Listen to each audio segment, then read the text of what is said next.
Most people think heart attacks happen because their arteries slowly get clogged until one day it closes. That's not what happens. In fact, most heart attacks happen in arteries that most doctors would consider mildly clogged. Think about that for a second. The artery wasn't fully clogged, the person often felt completely fine, and then suddenly a life-changing event. Which raises a very uncomfortable question.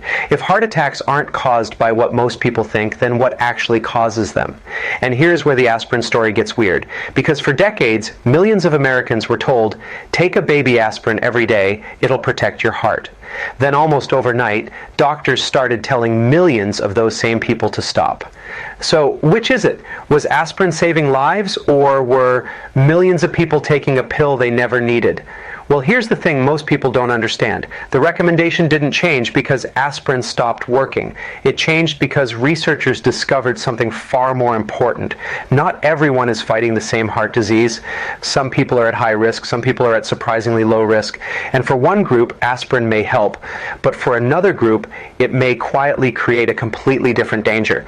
Today, I'm going to show you what actually causes most heart attacks, why doctors change their mind about aspirin, who might still benefit from it, and if I discovered plaque in my own arteries tomorrow morning, exactly what I would start doing that exact day. Because once you understand what's really happening inside of your arteries, you'll realize this was never an aspirin story all along. It was a plaque story. And almost nobody's talking about the real villain. Let's go back to what actually happened, because the timeline matters here. For years, the official guidance leaned toward, if you're over a certain age, consider taking a daily aspirin to prevent your first heart attack or stroke. And then in 2022, the U.S. Preventive Services Task Force, basically the panel that sets the national prevention guidelines, they updated their position. And here's what they actually said, because the headlines butchered it. For adults 60 and older who have never had a heart attack or stroke, they recommended against starting a daily aspirin to prevent the first one.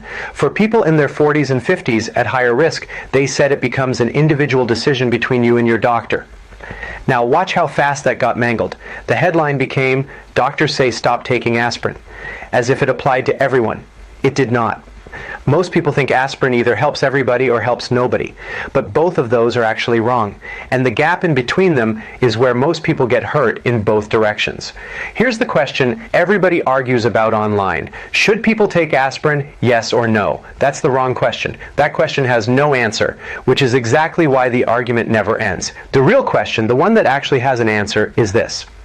Why does aspirin help some people and quietly put others at risk? If you answer that, everything else in this lesson makes sense. So let's build it together piece by piece. To understand aspirin, you have to understand how a heart attack actually happens. And most people picture it completely wrong. The cartoon version is this. A pipe slowly gets gunked up over the years until one day it's totally clogged and then blood can't get through. Now, that happens sometimes, but it's not how most heart attacks happen. Here's a fact that's going to blow your mind. Studies going back decades found that roughly 70% of heart attacks happen in arteries that were less than 50% blocked. Yeah, that means the majority of heart attacks start in arteries that a stress test would have called just fine. So if it's not a slow clog, what is it? It's a rupture. Inside the artery wall, there's a soft, inflamed pocket of plaque, not the hard, waxy stuff you've been picturing. Think of it more of like an inflamed pimple buried in the wall. When that soft plaque ruptures, your body does what it's designed to do at the site of an injury. It forms a clot. And that clot, which is formed in seconds, not years, it's actually what blocks the artery and triggers the heart attack. So write this down. The villains here are not just high cholesterol or even high LDL. The villains are inflammation, unstable plaque, and the clot that forms when it ruptures. We've been misguided when it comes to heart disease and cholesterol. As a matter of fact, studies show that most people have heart attacks with normal to low cholesterol than with high cholesterol. Blaming cholesterol for heart disease is like blaming firefighters for fires. That's like saying, hey, every time there's a fire in my neighborhood, I notice there are firefighters at the scene of the crime. They must have caused the fire. That's kind of a stupid thought. Why are the firefighters there? To put out the fire. So why is the cholesterol there? To put out the fire, the inflammation. So Finally, this is where something like aspirin walks onto the stage. I want to be fair to aspirin because it didn't get famous by accident or by marketing. Remember that clot we just spoke about? Aspirin works on the very first step of forming one. Your blood has these tiny little cells called platelets. When a plaque ruptures, platelets rush in and stick together to start the clot. Aspirin makes the platelets less sticky, so it blunts that first step. So, in the exact moment a plaque ruptures, aspirin can be the difference between a clot that blocks the artery and one that doesn't. That's why if you ever think you're having a heart attack, the advice is still to call 911 and chew a full adult aspirin. That hasn't changed, and that still saves lives. And in who've already had a heart attack or stroke, the evidence is pretty strong. Pooled trials covering hundreds of thousands of patients show that aspirin cuts the risk of a second event by around 19% to 20%. So aspirin works. Nobody seriously disputes that. But, and this is the whole point of this lesson, it's only half of the story. So if aspirin is that effective, why on earth would anyone tell people to stop? One word: bleeding. The same property that makes aspirin good at stopping a dangerous clot also makes it harder for your body to stop bleeding when you don't want it to. Mostly that shows up as bleeding in the stomach and gut, and more rarely and more seriously, bleeding in the brain. Now here's the concept that unlocks the whole debate. Two phrases: primary prevention and secondary prevention. Secondary prevention means you already have the disease. You've had a heart attack, a stroke, a stent put in, or you've got documented plaque. Your risk for a second event is high. Primary prevention means you've never had any of that. You're trying to prevent the first one. You're being proactive. And here's why that distinction is very important. If your risk of a heart attack is high, the benefit of aspirin is big enough to outweigh the bleeding risk. But if your risk is genuinely low, the benefit shrinks while the bleeding risk stays exactly the same. So the problem was never that aspirin stopped working. The problem was that a lot of low-risk people were taking on all of the bleeding risk to get very little of the benefit. That's it. That's the entire reason the guidance changed. They didn't fire aspirin, they got pickier about who it's for. So the obvious question is this, like, which group are you in? Let's actually figure that out together right now. I'm going to ask you some questions. Just answer them in your head. Have you ever been told you have plaque in your arteries? Have you ever had a heart attack, a stroke, or a stent or bypass? Do you have diabetes or prediabetes? Has any doctor ever told you your fasting insulin or fasting glucose runs high? And here's the one that most people can't answer because they haven't done this test. But here's the question. Do you know your coronary calcium score? The last one matters more than anything else. And here's the proof. In the MESA study, thousands of real people followed for over years. Researchers looked at who actually benefits from aspirin based on their calcium score. People with a calcium score of 100 or higher were estimated to be 2 to 4 times more likely to prevent a heart attack than to suffer a major bleed. For them, aspirin tilts toward benefit. But with people with a calcium score of 0, they were 2 to 4 times more likely to have a major bleed than to prevent a heart attack. Same pill, same dose, opposite outcome. The only thing that changed was what's actually happening inside the person's arteries. So if you don't know what's happening in your arteries, you're just guessing. And this is not a thing to guess on. So let's name the thing that nobody said out loud during those headlines. The aspirin debate was never about aspirin. It was about risk. The higher your real cardiovascular risk, the more aspirin can do for you. The lower your risk, the more the side effects begin to matter, because now you're paying a price for protection you may not even need right now. Aspirin didn't get better or worse.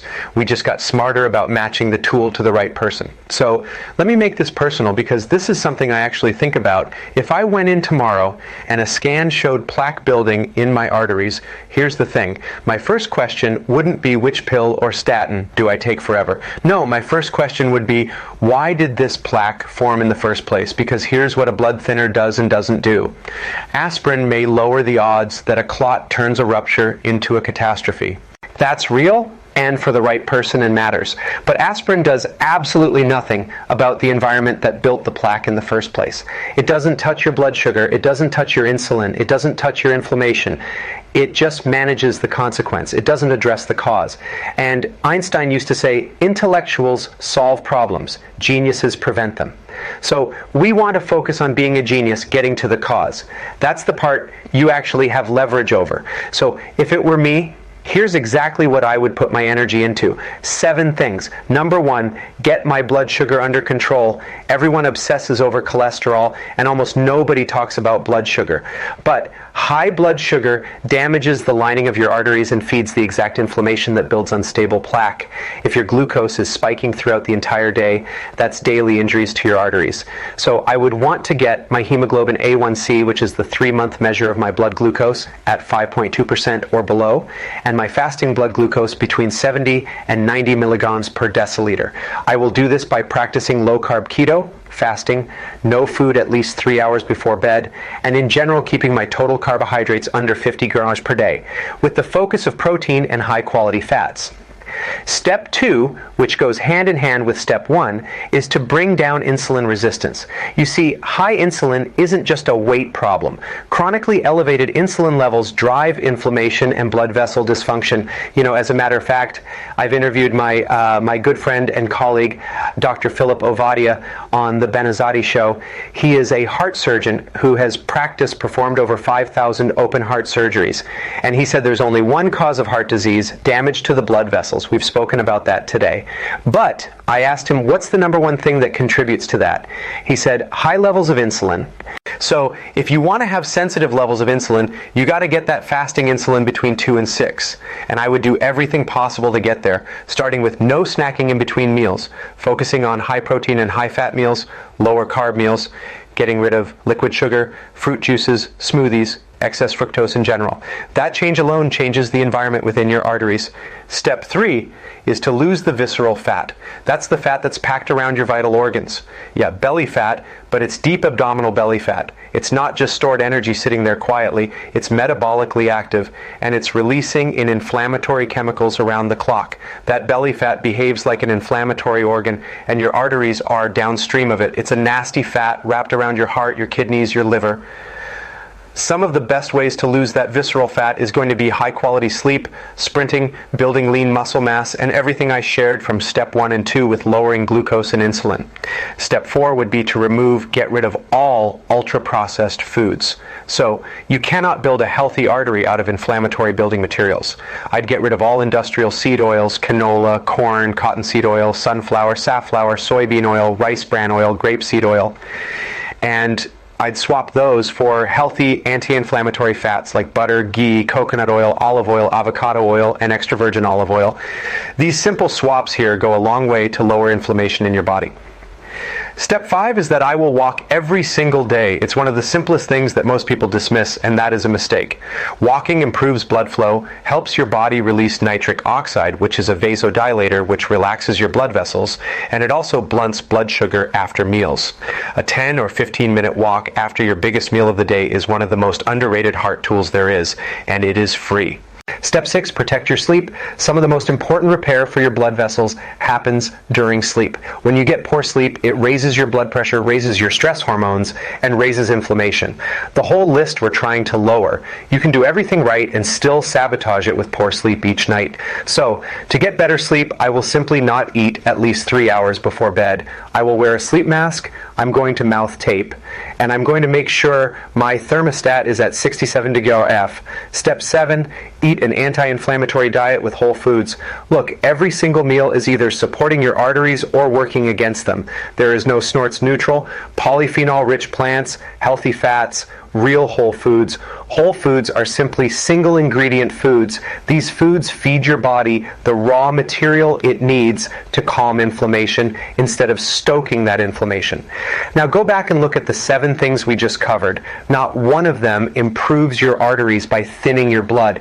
Every single one of them improves your arteries by changing the environment that built the plaque in the first place. That's the whole difference right there. One strategy manages the risk, the other strategy removes the cause. Both can matter, but for some people, both belong in the plan.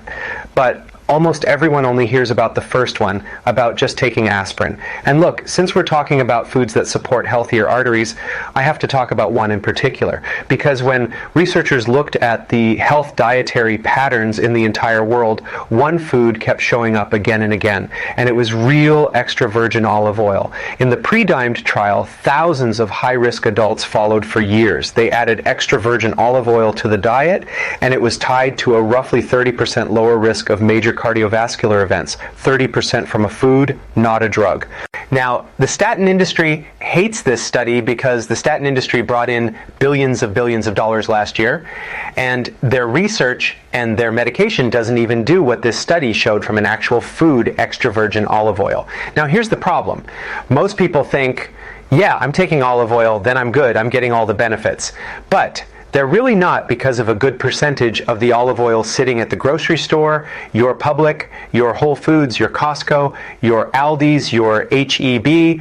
A lot of it is oxidized. It's stripped of the very compounds that make olive oil special in the first place. So if you're trying to get healthier, if you're trying to lower inflammation, if you're trying to support your arteries, you may not be getting what you think you're getting. And that's why I personally stopped guessing and I started using the Fresh Pressed Olive Oil Club. Not because it's trendy, not because it's fancy, but because I want olive oil that still contains the exact polyphenols that the researchers believe are responsible for many of the olive oil benefits. Look, the difference is simple. This one is early harvest, meaning higher polyphenol count, and I looked at their polyphenol reports, higher than anything I've seen. It's cold pressed, it's fresh, it's single origin, and it actually says right back on the bottle here when it's harvested.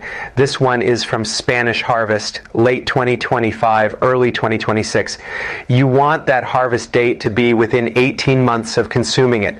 Now, unfortunately, most olive oil at the grocery store is not single origin. It's not in a dark glass bottle. It's not first harvest pressed. So how do you know if your olive oil is legit or not? I always tell my students, hey, do the olive oil taste test. Let's do it together right now. Go to your kitchen, grab your olive oil. I'm going to do this right now. I'm going to put it into a shot glass so you can just grab a spoon. And what you want to do is take a shot of it from a shot glass or a spoon. Then you want to pay attention to what happens next. It should burn your throat. It should make you cough, make your tongue fuzzy. It should feel peppery like it does for me. If it doesn't do that, if your olive oil goes down completely, clears throat, smooth, if it doesn't have that slight peppery kick in the back of your throat, there's a good chance you're missing on the very compounds needed for these benefits.